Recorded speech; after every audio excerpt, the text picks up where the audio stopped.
Vitaj späť v klube mysliteľov, kde sa čas spomaluje a myšlienky sa prebúdzajú. V minulom videu sme preberali 3. dohodu a dnes sa ponoríme na 4.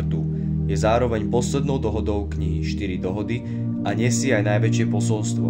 Posolstvo, ktoré je súhrnom všetkých 3 predchádzajúcich dohôd a taktiež vymedzuje určité pravidlá, ktoré sú v živote menej dôležité, než sme si zväčša mysleli. Zostaňte tu so mnou až do konca, pretože nebudem čerpať len z knihy, ale podelím sa s vami aj o môj názor a ponoríme sa viac do hĺbky chápania existencie a naplnenie plánov ako takých.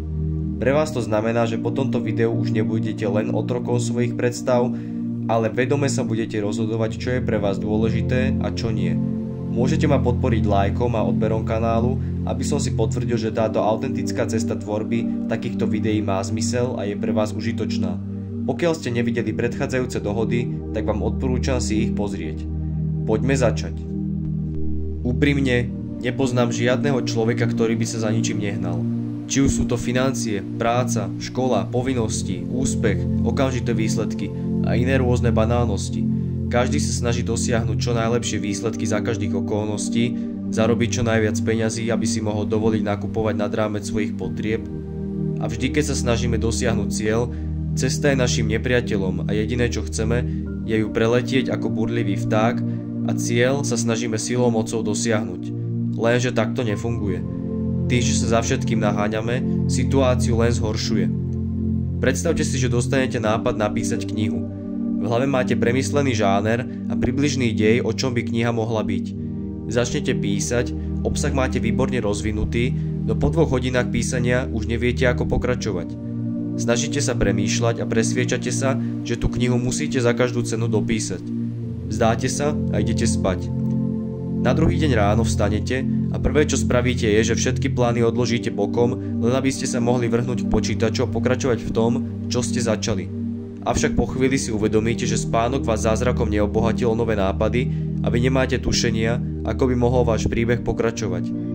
Strácate kontrolu nad emóciami, vybuchnete a celý deň ste znechutení a zúfalí. Vašu cestu stať sa spisovateľom ste ukončili predčasne a navyše s pocitom viny. Takýto prístup je jeden z mála možných princípov rozhodovania jednotlivca. V súčasnej dobe si viem predstaviť osobu v danej situácii, bez nápadov a v zúfalosti, ako sa pýta umelej inteligencie na pokračovanie príbehu. Taký človek za tým vidí len slávu a peniaze, teda cieľ. Ale cesta je pre neho niečo ako nepriateľ, pritom by to malo byť naopak. Najhoršie je, že vymieňame autenticitu a tvorivosť za naprogramovaný systém, ktorého cieľom nie je veci zjednodušovať, ale zautomatizovať. Samozrejme, mnohí z vás už by ma prebodli očami, že haním tak úžasnú digitálnu pomoc dnešnej doby. Lenže o čom je taká kniha, ktorá nie je písaná zo srdca, ale od umelej inteligencie? Na 2 veci.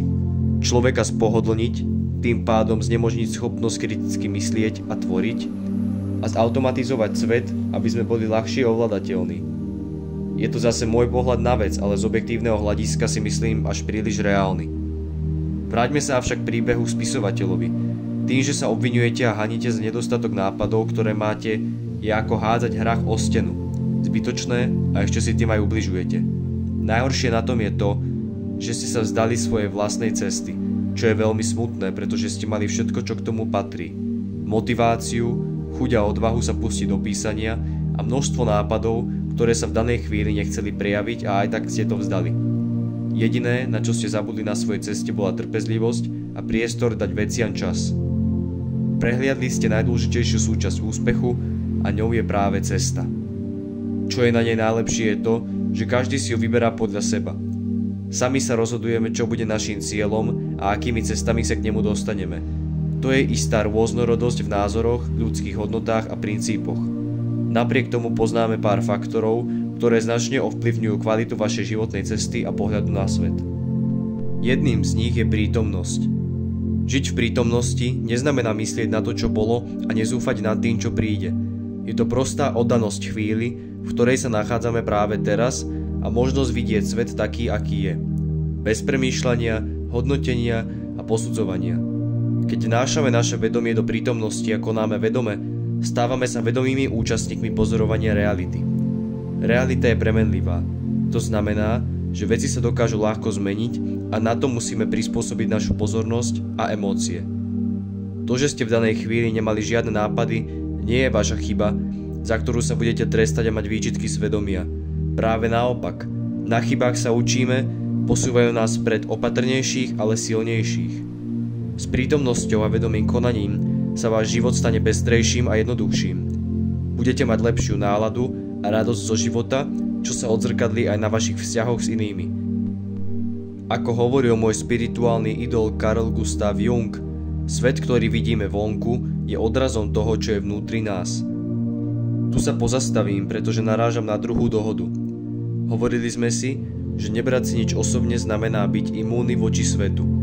Zároveň aj musíme vedieť pracovať so svojou vlastnou energiou, ktorú ľudia cítia a vnímajú.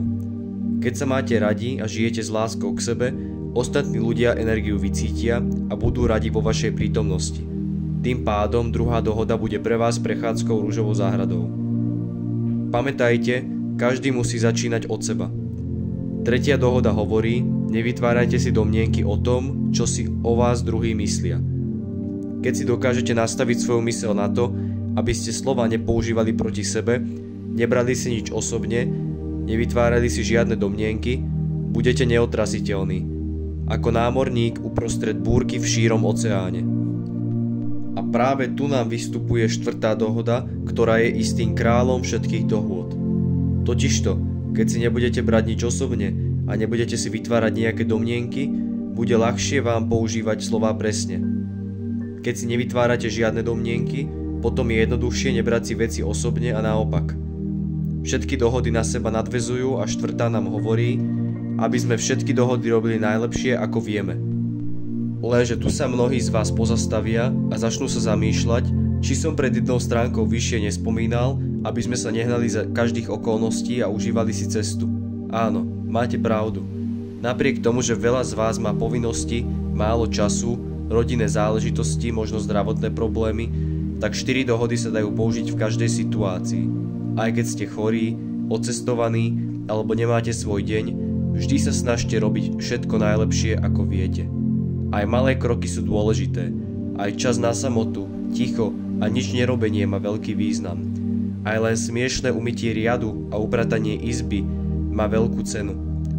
Každý svoj úkon, ktorý vykonávate, vedome a s cieľom má svoj zmysel. Je súčasťou vašej cesty. Občas stačí veľmi málo, aby ste žili radosnejší a pokojnejší život so zmyslom a hodnotou. Niekedy najväčším liekom, ktorý potrebujete uprostred rušivých dní, je ísť do prírody a byť sám so sebou.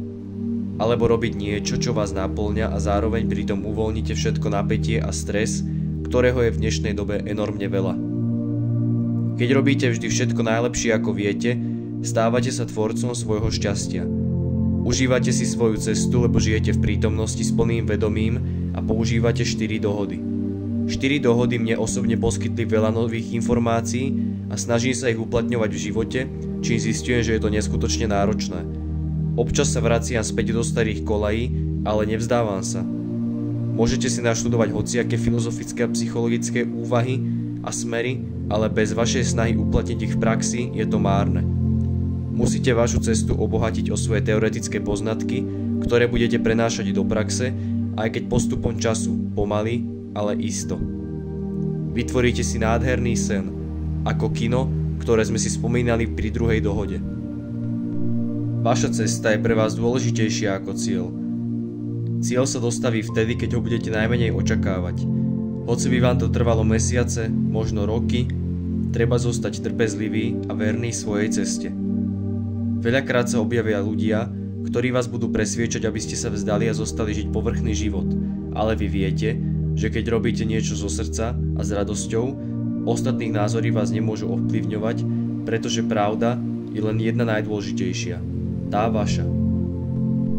Keď ste sa dostali až sem, je to pre mňa veľká česť, pretože v tomto videu som nechal kúsok seba, mojich názorov a snažil som sa písať zo srdca. Dalo mi to aj dosť úsilia, ale robím to pre vás s radosťou a dúfam, že sa vám štvrtá dohoda páčila. Snažil som sa ju podať čo najviac autenticky a originálne. Spravíte mi radosť, keď ma podporíte vašim palcom hore a komentárom, kde by ste mi mohli dať vedieť, či sa vám moja tvorba páči a je to pre vás istým prínosom. Prihláste sa na odber, aby vám ďalšie video neuniklo a zároveň sa stanete súčasťou tejto mojej komunity, klubu mysliteľov. Určite zdieľaj toto video niekomu, kto stále nevie nájsť tú svoju cestu a blúdi tmavými uličkami tejto rýchlej doby. Ďakujem za vzliadnutie a vidíme sa na budúce.